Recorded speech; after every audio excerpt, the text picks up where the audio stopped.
ಹೆಜ್ಜೆ ಇಡು, ಸುಮ್ಮನೆ ಇಡಬೇಡ, ಅರಿತು ಹೆಜ್ಜೆ ಇಡು. ಯಾವ ದಿಕ್ಕು, ಎಲ್ಲಿ ಹೋಗ್ತಿದೆಯಾ, ಯಾಕೆ, ಇದು ಎಚ್ಚರ ಇರಬೇಕು.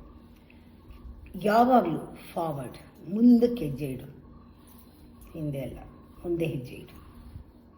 ಇಟ್ಟ ತಕ್ಷಣ ಇಡೀ ಯೂನಿವರ್ಸ್ ಏನಿದೆ ಅದು ನಿನ್ನನ್ನು ಸಪೋರ್ಟ್ ಮಾಡುತ್ತೆ. ನಮ್ಮ ಪ್ರಯಾಣಕ್ಕೆ, ಜೀವನದ ಪ್ರಯಾಣಕ್ಕೆ, ಗುರಿ ಮುಟ್ಟಕ್ಕೆ, ಸಂತೋಷವಾಗಿರೋಕ್ಕೆ,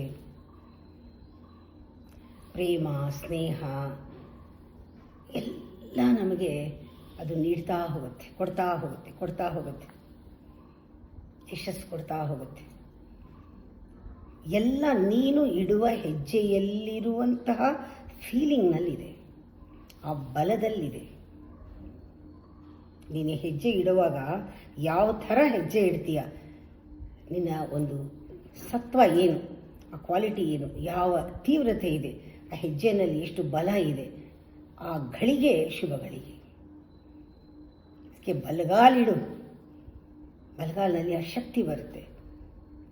ಬಲಗಾಲಿಟ್ಟು ಬಾ ಅಂತೀವಿ ಅಲ್ವಾ, ಅವಾಗ ಮಂಗಳ ಘೋಷ ಆಗುತ್ತೆ, ವಾದ್ಯಗಳಾಗತ್ತೆ,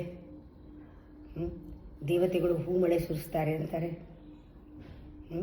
ಮಂಗಳ ಮುಹೂರ್ತ ಅಂತ ಹೇಳ್ತಾರೆ. ಯಾಕಿದೆಲ್ಲ ಹೇಳ್ತಾರೆ? ನಾವು ಹೆಜ್ಜೆ ಇಡುವಾಗ ಬಲವಾಗಿ ಇಡಬೇಕು, ನಂಬಿಕೆಯಿಂದ ಇಡಬೇಕು. ಬರೀ ಫಂಕ್ಷನ್ ಆದರೆ ಮಾತ್ರ ಅಲ್ಲ, ಶಾಸ್ತ್ರಕ್ಕಲ್ಲ, ಪ್ರತಿನಿತ್ಯ ನಿಂತಿದ್ದಾಗ ಬಲಗಡೆ ಹೆಜ್ಜೆ ಇಟ್ಕೊಂಡೇ ಹೋಗಿ. ಯಾವಾಗ ನಿಂತರೂ ಕೂಡ ಮತ್ತೆ ಬಲಗಡೆ ಹೆಜ್ಜೆ ಇಟ್ಕೊಂಡೇ ಪ್ರಾರಂಭ ಮಾಡಿ ನೋಡಿ. ಶುಭ ಮುಹೂರ್ತ ನಿಮಗೆ ಯಾವಾಗಲೂ. ಬಲವಾಗಿಡಿ, ಕಾನ್ಫಿಡೆಂಟಾಗಿಡಿ, ಮುಂದಕ್ಕೆ ಹೋಗ್ತಾ ಇದ್ದೀನಿ ಅಂತ ಇಡಿ, ಜೀವನ ರೂಪಿಸ್ಕೊಳ್ತಾ ಇದ್ದೀನಿ ಅಂತ ಇಡಿ. ನೋಡಿ ನಿಮ್ಮ ಜೀವನ ಹೇಗಾಗುತ್ತೆ.